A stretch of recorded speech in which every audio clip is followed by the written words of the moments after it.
Cam Newton was forced to sit out of the Panthers' first drive yesterday because he violated team dress code. Instead, a guy some of you may have never even heard of before, Derek Anderson, made the start. Now, if things had gone well for Anderson, maybe we're not talking about this right now, but the dude threw an interception on the first play. You literally cannot mess up any earlier than that. It was the first play. On top of that, Seattle ran all over Carolina. The final score was 40-7. Ron Rivera, I know you're a man of principle, but what are you doing? Panthers diehard Stephen Curry didn't like that one either. In a tweet, he said, "Yeah, y'all are going to have to explain that one to me ASAP." I'm with you, Steph. I don't get it either. The Chiefs played the Falcons in Atlanta yesterday, and we have to go over this one. Second quarter tie game. Matt Ryan looking to throw over the middle, and Eric Berry says thank you very much. Takes this one all the way home for the pick six. Then late in the fourth quarter, Falcons up one after a touchdown going for two, and it's Berry again with the huge pick, and he'll take it all the way down the field for a 2-point score, leading the Chiefs to a 29-28 victory in Atlanta. A huge game for Berry in his hometown. And you know what? I love talking about this guy because just 2 years ago, he was being treated for Hodgkin's lymphoma, and now here he is making big plays on a big stage. We'll travel north to Philadelphia, and Rob Kelly had himself a day for the Redskins as he breaks into the end zone here, breaks a few tackles, and gets in that 6.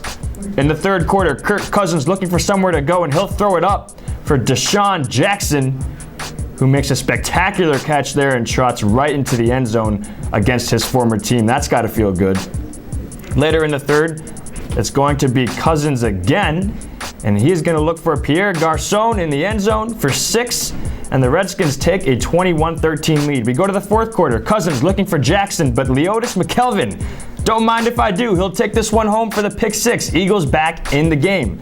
Now down one with just under 2 minutes to play, though. They'll pitch it to Chris Thompson, who will run this one in for 6, ultimately securing the win for Washington. The Sunday night game, Dallas and New York, the one we were all waiting for, and there wasn't a whole lot of action in this one, but late in the third quarter, Prescott looking down the field for Des Bryant, and oh, that's free cheddar. Leon Hall pulls that one down, and the rest was up to Eli Manning. On second down and 10, he finds none other than Odell Beckham Jr. It's a race to the end zone, and no one's going to catch him.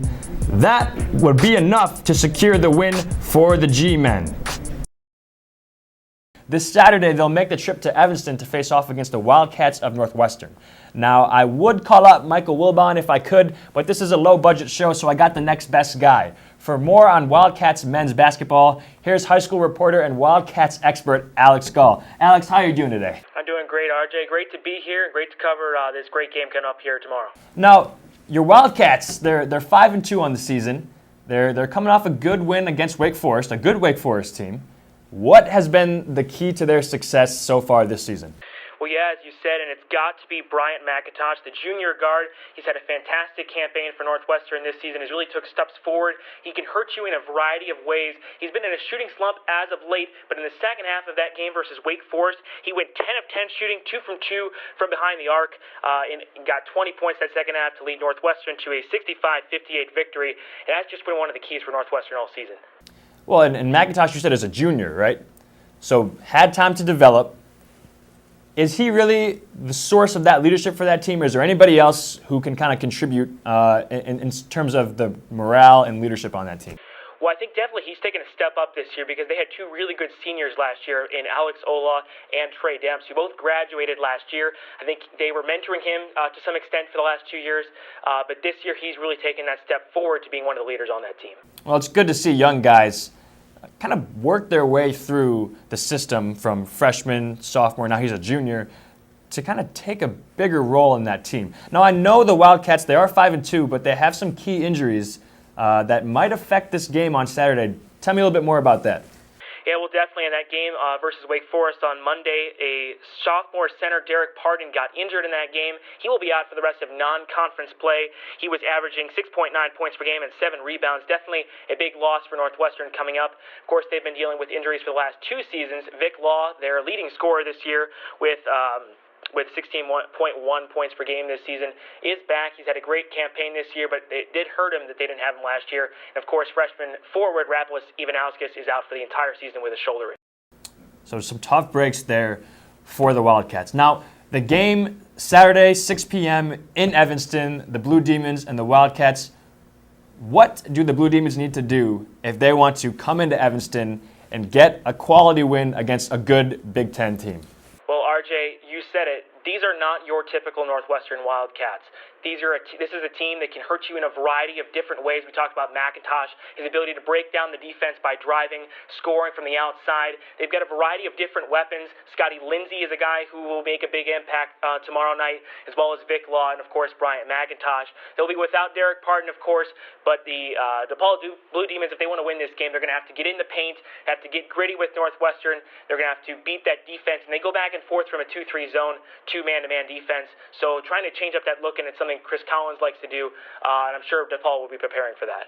And DePaul coming off a win against Drake, a dramatic win against Drake, where they kind of had to figure out that zone. So we'll look forward to what this game will bring on Saturday. Last question for you, Gall. Is this the year that the Wildcats finally break into the March Madness tournament?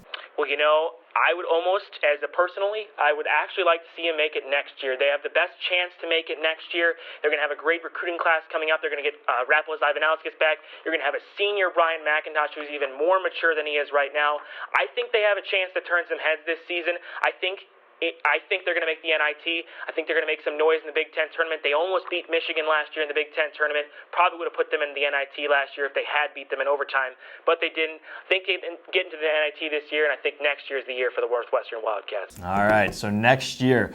Gall, thank you so much for being here, and I guess for me, go Blue Demons. For you, go Wildcats.